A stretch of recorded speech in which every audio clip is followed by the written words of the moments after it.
आज केंद्र सरकार ने दबाव में आकर, विपक्ष के दबाव में आकर, अपने ही गठबंधन के सदस्यों के दबाव में आकर जो लेटरल एंट्री का एडवर्टीजमेंट थी, यूपीएससी ने जो विज्ञापन निकाला था, उसको वापस लेने के, उसको विड्रॉ करने के निर्देश दिए हैं। नमस्कार, वेब मिर्ची से मैं प्रशांत।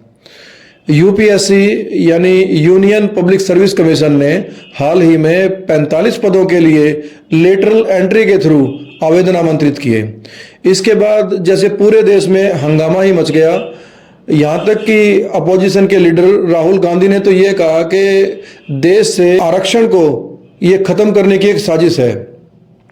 असल में ये जो पोस्ट थी ये ज्वाइंट सेक्रेटरी लेवल की थी, जो यूपीएससी एग्जाम कंडक्ट करता है सिविल सर्विसेज के, और उसमें जो उच्चतर पद है डायरेक्ट उसके ऊपर भर्ती किए जाने का मामला था।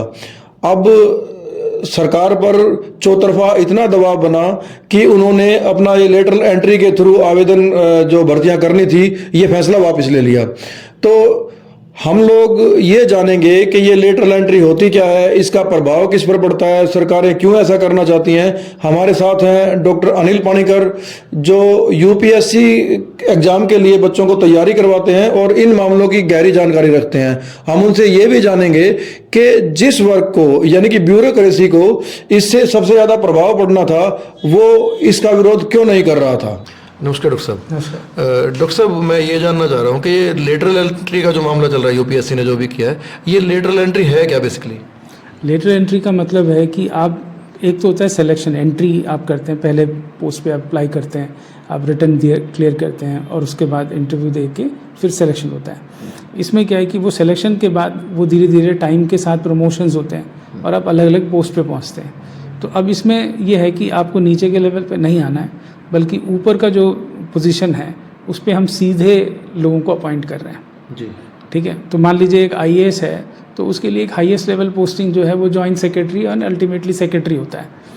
तो अब वो जो जॉइंट सेक्रेटरी जो ऑलमोस्ट सेकंड रैंक पे आ जाता है, उस पोजीशन पे आप कॉर्पोरेट का आदमी सीधा ले रहे हैं, या कॉर्पोरेट का, या जैसे इन्होंने डिफाइन किया कि यूनिवर्सिटी में पढ़ा रहा हो, किसी स्टेट गवर्नमेंट का हो, लेकिन सेंट्रल गवर्नमेंट का नहीं हो सकता।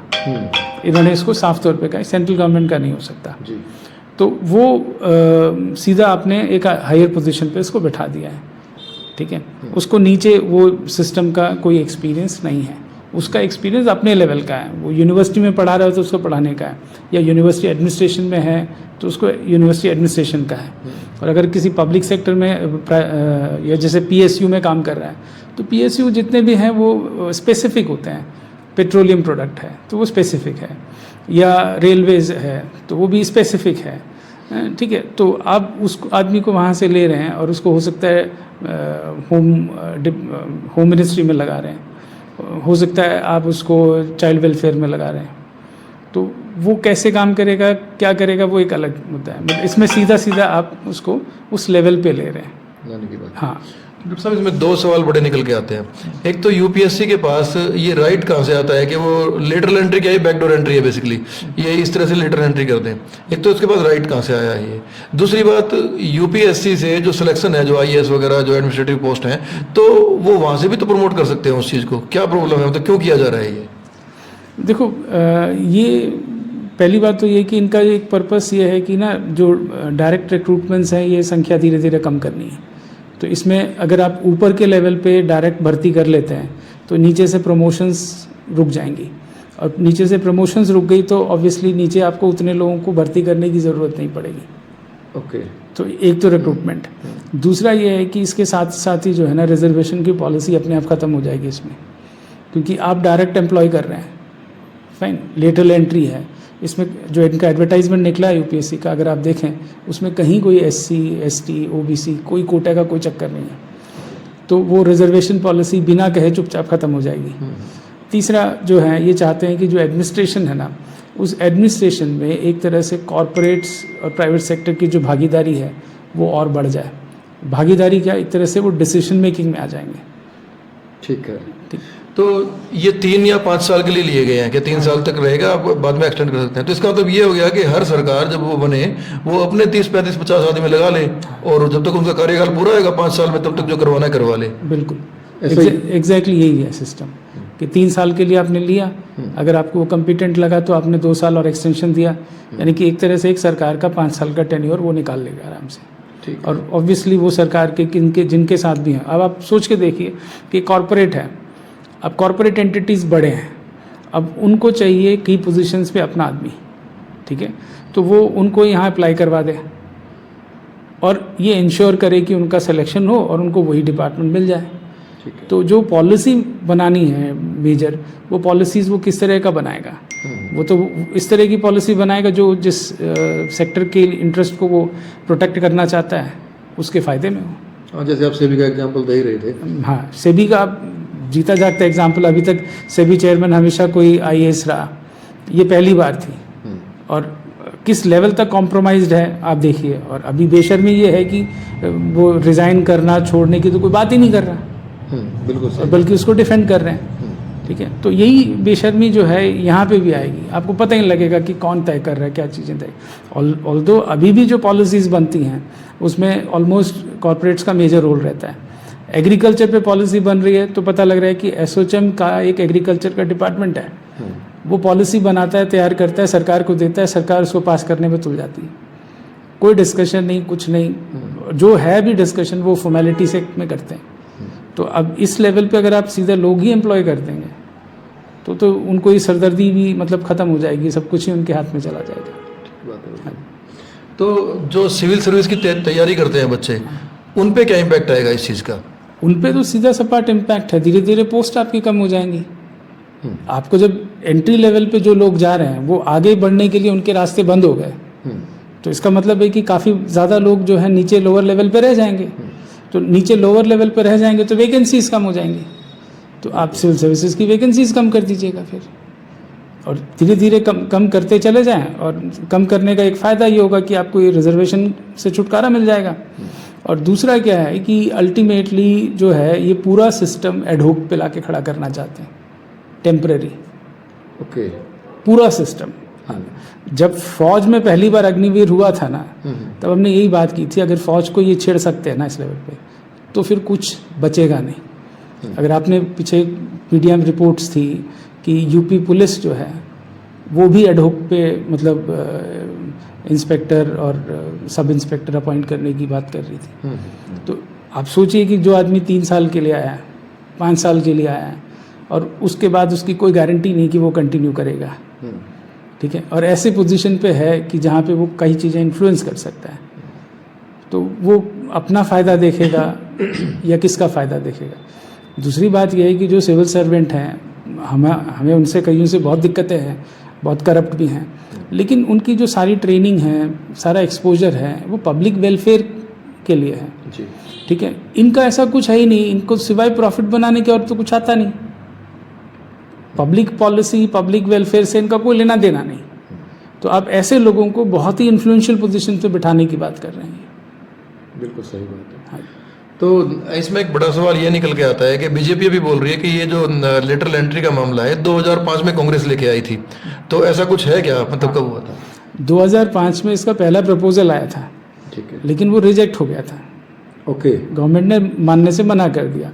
उसके बाद ये प्रपोजल दोबारा 2011 में आया। 2011 में भी सरकार ने इसको मानने से मना कर दिया था।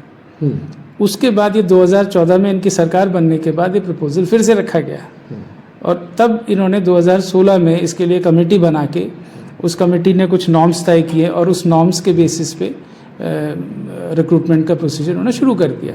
तो कांग्रेस ने तो कहीं अप्रूव ही नहीं किया, उनके सामने आया ज़रूर था, ये अप्रूव इन्होंने किया।